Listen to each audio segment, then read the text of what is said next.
అది తమిళనాడులోని నాగపట్నం అనే సముద్ర తీరపు అందమైన ఊరు. అక్కడున్న జాలర్లలో ఒకరు నిరంతరం శివనామం జపిస్తూ జీవించే అమితమైన శివభక్తుడు. అతనికున్న ప్రత్యేక అలవాటేంటంటే వలలోపన చేపల్లో మొదటి చేపను శివార్పణం అంటూ తిరిగి సముద్రంలో వదిలేసేవాడు.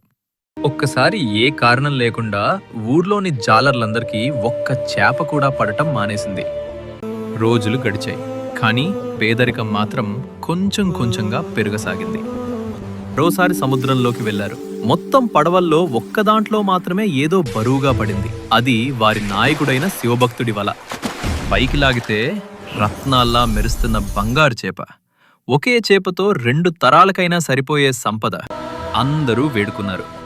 అన్నా, ఈ చేప వదిలేయొద్దు, మన కుటుంబాలు బతుకుతాయి. నా వలలో పడిన మొదటి చేప ఎప్పుడూ శివార్పణమే. దీని విలువ ఏదైనా అది నా శివుడిదే. ఆ రత్నాల చేపను మళ్లీ సముద్రంలో వదిలేశాడు. ఆ క్షణమే వృషభ వాహనాన శివుడు సతి సమేతంగా ప్రత్యక్షమయ్యాడు. నాయనా, నీ భక్తి నిజంగా అమోఘం. నీ నమ్మకం, నీ త్యాగం ఇవి నాకు ఎంతో ప్రీతికరమైనవి అంటూ జాలర్లందరికీ మోక్షాన్ని ప్రసాదించాడు.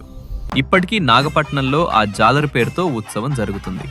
భక్తి భగవంతుని దయకు ఎప్పుడూ దారి చూపుతుంది.